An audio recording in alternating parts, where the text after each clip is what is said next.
When I was growing up, I had a very clear, very simple idea about what I wanted to do with my life, which was that I wanted to save the world.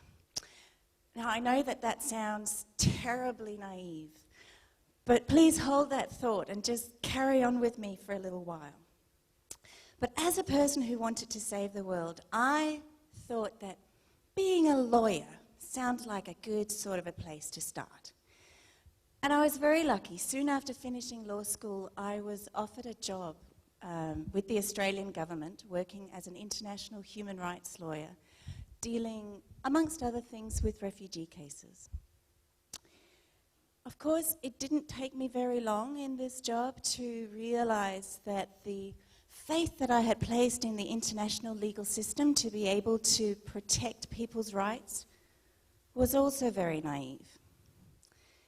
And I thought that, really, by the time that people's cases end up on my desk, it's actually too late. So many things have gone wrong further on down the line. And if I'm going to save the world, it really isn't going to happen behind this desk.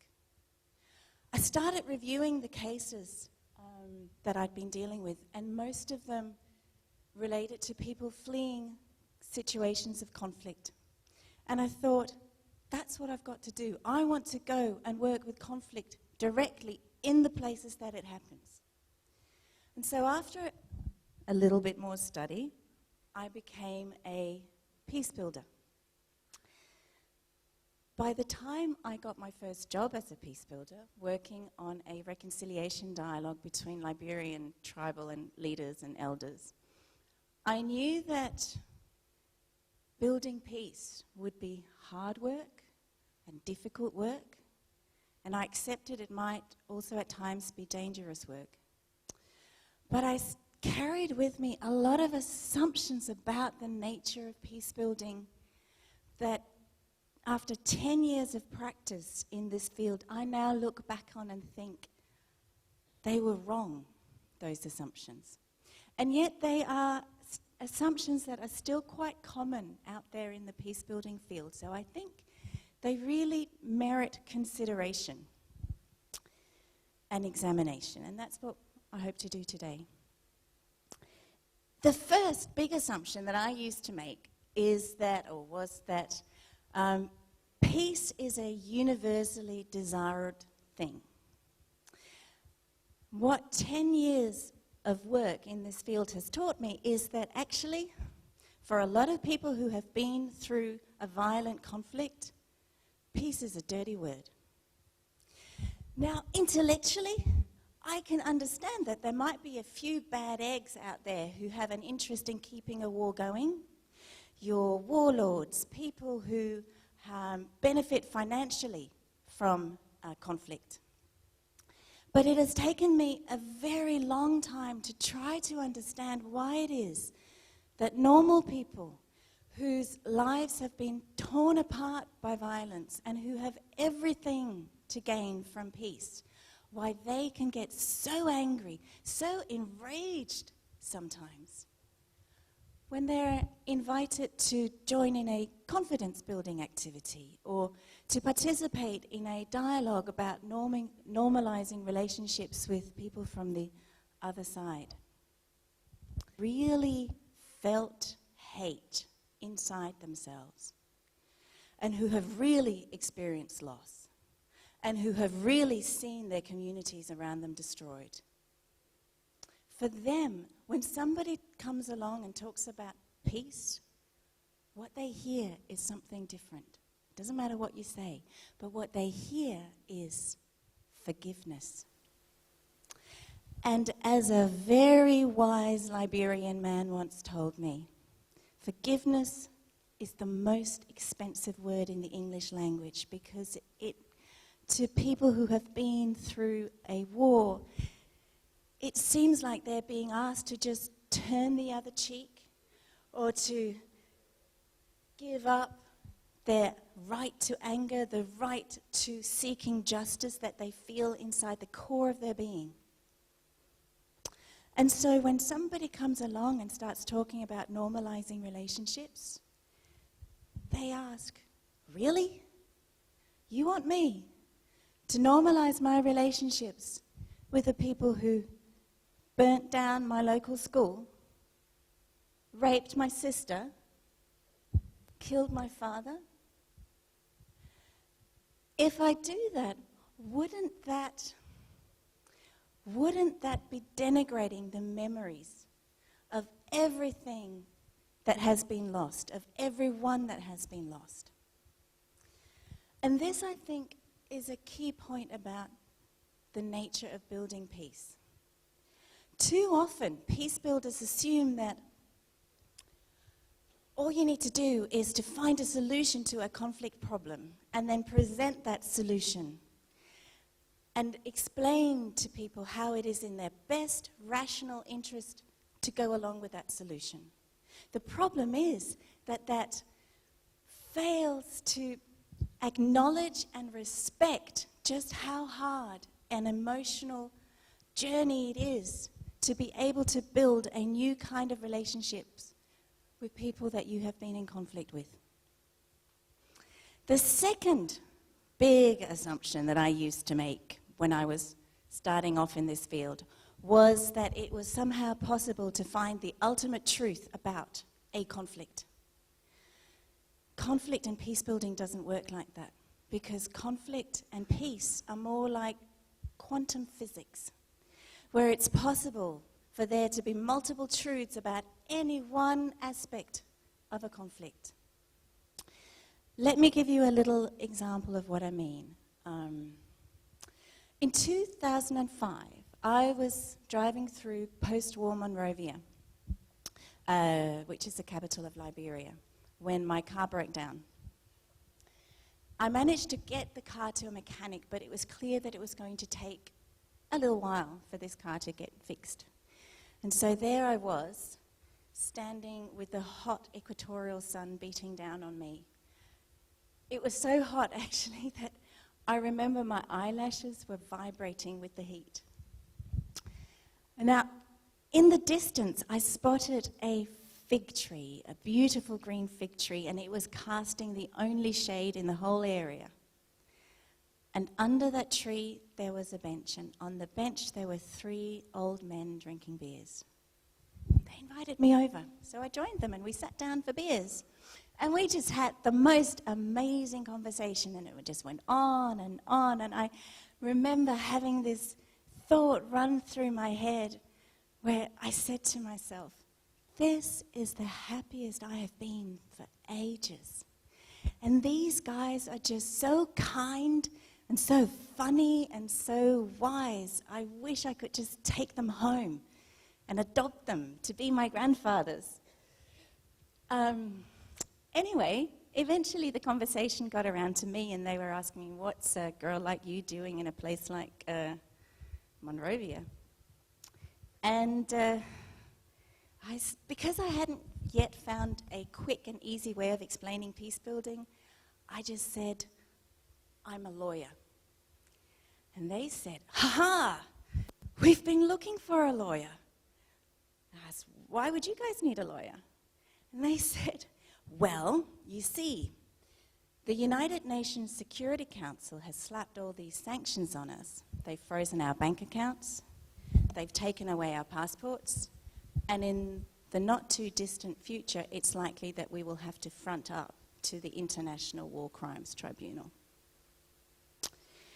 The conversation got a little bit bizarre at this stage, because gradually I learned that these 3 men were the chief financiers, the chief advisors to Charles Taylor, the most awful warlord in West Africa, who was personally responsible for cruelty and destruction to a degree that does not bear description on this stage. Now, this experience actually had a very profound effect on me. And it took me years to overcome it, because not only did I feel that I had made a fundamental lack of judgment in warming to these men so much, but I actually felt that the fact that I warmed to them it must mean that there's something wrong with me as a person, that there was something wrong with my character. And that's a very difficult thought to have inside yourself. But I traveled with that thought for years until I learned something fundamental about the nature of conflict, which is that there are multiple truths about conflict. Every party to a conflict has their own understanding, their own experiences of the events and the relationships that make up that conflict. And to them, those experiences and those understandings are the truth. It's just that every party has different truths.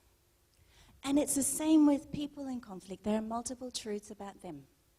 So it's possible to have one person in front of you who is at the same time kind and generous and full of hate and capable of cruelty towards others. That's the nature of conflict. Now, this learning, it helped me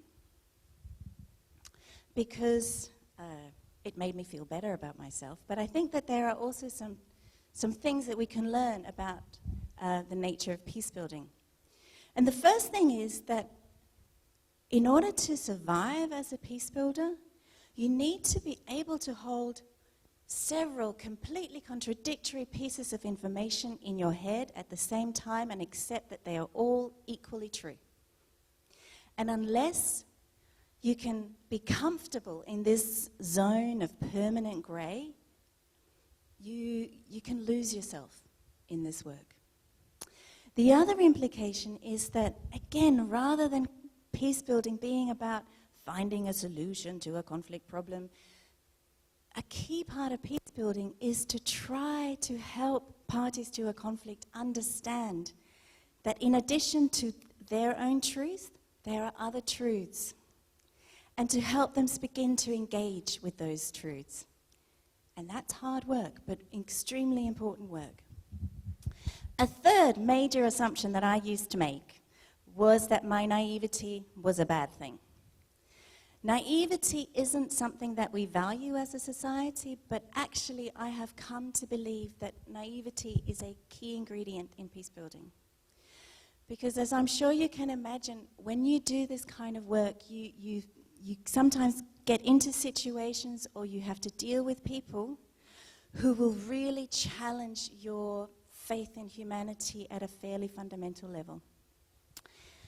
And you come across conflicts that just seem so intractable that your imagination fails, and it seems impossible that things can ever be resolved. And it's at times like these, when you are cynical and full of hopelessness, that it's really important to reach out and capture your naivety. Because in the face of overwhelming evidence to the contrary, it is naivety that will allow you to keep believing that things can be different. And as a peace builder, only when you believe that things can change can you actually be part of promoting that change. A final big assumption that I used to make was that conflict prevention was something to aim for at all times. I actually don't believe that that's true anymore. And that might seem strange for a peace builder to say. But I've come to believe that conflict is not only a necessary part of our lives together as a society, but also a natural part. And this is because of the links that I see between conflict, change, and development. And basically, you can't have development without change, and you can never have change without conflict. Because for every change that happens, there will be different perspectives on that change, and different groups are going to benefit or lose to different degrees from the change, and that will inevitably create conflict. So what are the implications of this? The first implication is that much as we value stability, you can have too much of a good thing. I've recently been doing quite a lot of work in Libya and also with Syrians, and I think of the many things that the Arab Spring teaches us, it is that there needs to be room in every society for change. Another implication is that because change and conflict are inevitable in our lives together as a society, peace will never be a line in the sand. A line in the sand where you can say before peace there was war and chaos and violence and conflict, and after peace there was peace and, I don't know, quiet. It doesn't work like that. Because of this, I think that rather than peace building being aimed so much at preventing conflict, what peace building needs to do more of is enabling people to be better at being in conflict with each other. So that when conflict happens, as it inevitably will, people can go through that process in a way that preserves and maybe even strengthens relationships. Now, it's hard to ask a whole society to do something that we as individuals sometimes find it hard to do personally. And I don't always find this easy. But here is a challenge that I would like to make to you. Next time you find yourself in a interpersonal conflict, take a moment to think about how you'd like to manage that conflict. So, acknowledge and address the emotion in the conflict. Try to discover the multiple truths that might be in that conflict. Choose your words, knowing that you may have to be in a relationship with that person in the future. And when things seem hopeless, dare to be naive. Thank you.